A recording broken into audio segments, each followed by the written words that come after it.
Καταρχήν να πω ότι ανταποκριθήκαμε στο κάλεσμα και της πατριωτικής κίνησης και του Συλλόγου του Αγίου Ιωάννου του Θεολόγου, διότι εδώ υπάρχει ένας κοινός σκοπός και τίποτα άλλο δεν έχει σημασία.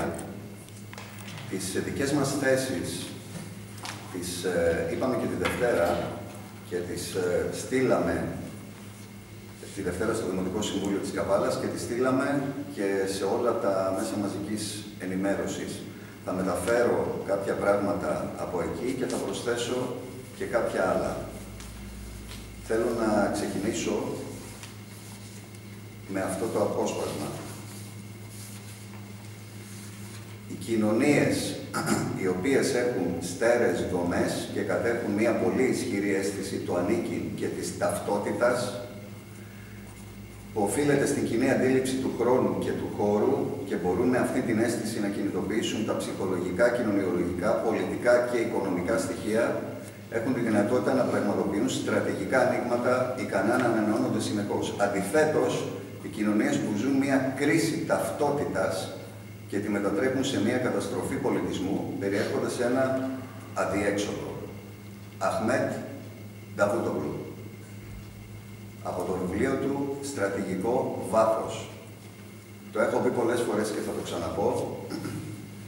Είναι αυτός ο ίδιος ο Υπουργός Εξωτερικών, ο οποίος αναφέρει ότι η αναστήλωση Οθωμανικών μνημείων είναι ένα μέσο για την επέκταση της Τουρκίας στα Βαλκάνια.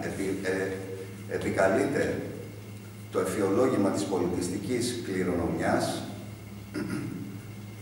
το οποίο ακριβώς αυτό επικαλείται και το δικό μας τώρα Υπουργείο Πολιτισμού και φυσικά ο δικός μας εδώ, ο Δήμαρχος, ο Κωνσταντίνος Σιμιτσής. Άρα τι έχουμε εδώ?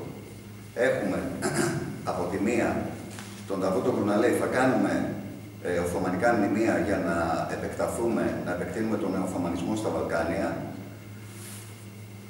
Λοιπόν, και από την άλλη έχουμε και τον Δήμαρχο Καβάλας, ο οποίος σου λέει ναι, θα αναστηλώσουμε Οθωμανικά μνημεία, αλλά δεν θα ισλαμοποιηθεί η πόλη. Εμείς ποιον να πιστέψουμε? Να μην ανησυχήσουμε? Φυσικά και θα ανησυχήσουμε. Νομίζω είναι απόλυτα λογικό αυτό το οποίο λέω και αυτό το οποίο φωνάζει η γενιά της ταυτότητας. Θέλω να σας πω επίσης ότι το 2010 έγινε μια έρευνα, ξεκίνησε μια έρευνα, η οποία θα ολοκληρωθεί το 2015, του χρόνου δηλαδή. Δημοσιεύτηκε στην τουρκική εφημερίδα Αξάμ. Είναι έρευνα σχετικά με το πόσα οθωμανικά έργα βρέθηκαν στην Ελλάδα. Ξεκίνησε το 2007 από το τουρκικό Υπουργείο Εξωτερικών, το οποίο αποφάσισε να κάνει καταγραφή των Οθωμανικών έργων εδώ στην Ελλάδα. Για τον λόγο αυτό εξουσιοδότησε την καθηγήτρια του Πανεπιστημίου Μαρμαρά της Κωνσταντινούπολης, Νεβάλ Πονούκ.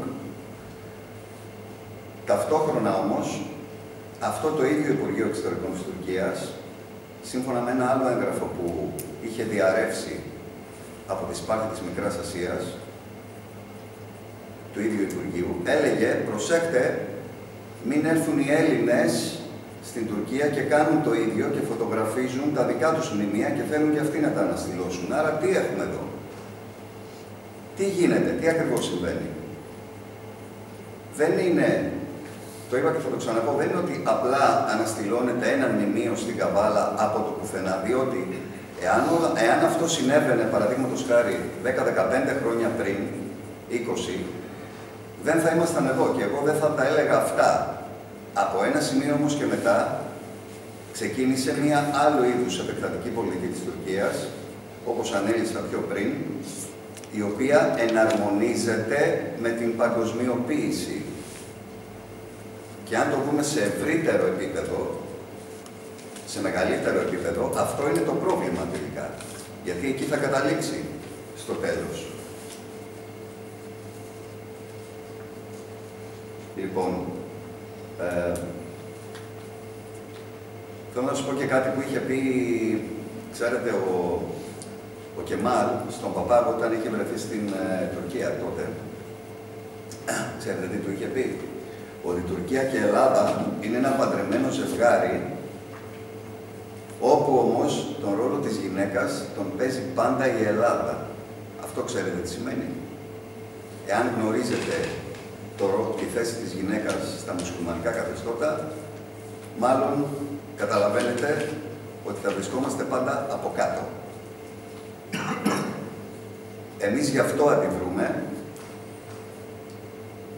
και δεν έχει καμία σχέση με κανένα άλλο θέμα, ούτε με καμία Ισλαμοφοβία, ούτε με άλλα γελία επιχειρήματα που κατά καιρούς ακούμε. Τώρα, για να τελειώσω, με την ευκαιρία αυτή να στυλιτεύσω την απόφαση της κυρίας Πανδώνη στο Δημοτικό Συμβούλιο αυτής της Δευτέρας, όπου κάναμε μία παρέμβαση με τη γενιά της ταυτότητας και η οποία απαγόρευσε στην ουσία στους εικονολήπτες να δείξουν αυτά τα πλάνα από τη στιγμή που μπήκαμε και μετά. Αυτή είναι η δημοκρατία τους. Επίσης, να στυλιτεύσω τους χαρακτηρισμούς που ακούσαμε εμείς, σαν γενιά της ταυτότητας, από διάφορους δημοτικούς συμβούλους, μέσα στην αίθουσα του Δημοτικού Συμβουλίου. Μπορεί να διαβάσει, εμείς διαβάσαμε ένα κείμενο, δεν είπαμε όμως κανένα χαρακτηρισμό. Λοιπόν, μας αποκάλεσαν μέσα στην αίθουσα αλητήριους, αμόρφωτους, φασίστες κτλ. Λοιπόν, τώρα, στην κυρία που μας αποκάλεσε αμόρφωτους, έχω να της πω ότι, ξέρετε, που δεν ξέρω και το όνομά της, κάποια δημοτική σύμβουλος. Όχι. Έχω να της πω ότι, ξέρετε, στην Νορβηγία, στο Όσλο, σύμφωνα με τα τελευταία στατιστικά, το 100% των βιασμών γίνεται από μουσουλμάνους, το 100%. Οπότε η γενιά της ταυτότητας μπορεί να της κάνει τα εισιτήρια, αν θέλει, μια μέρα για να επισκεφτεί την Νορβηγία και να απολαύσει εκεί τον πολυπολιτισμό. Λοιπόν, και να μην παρεξηγηθώ, θα διευκρινίσω και αυτό, δεν έχουμε, με τον λαό των μουσουλμάνων δεν έχουμε κανένα πρόβλημα. Το θέμα είναι με την πολιτική, διότι στην Τουρκία κράτος και κοινωνία είναι διαφορετικές οντότητες.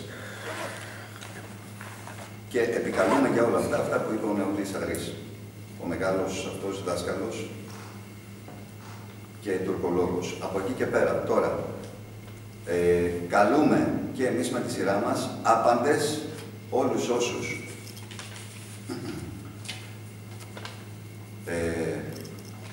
αντιτίθενται στην αναστήλωση του παλιού Οθωμανικού μετρεσέ να βρίσκονται το Σάββατο το πρωί στις 11:30 στις Καμάρες στην διαμαρτυρία στην οποία θα βρισκόμαστε και εμείς και καλούμε όλους τους καβαλιώτες πολίτες. Επίσης, ζητούμε από όλους τους προσφυγικούς συλλόγους στον νομό να πάρουν θέση. Όπως επίσης και από τον Μητροπολίτη, τον κύριο Προκόπιο. Και ένα τελευταίο, θα ρωτήσουμε και τον κύριο Λικουρίνο, τον πρόεδρο των Μικρασιατών, του Συλλόγου Μικρασιατών, κατά πόσο αυτά τα κοιμήλια τα οποία θα μπουν μέσα σε αυτό το μουσείο είναι πραγματικά μικρασιατικά και πόσα είναι.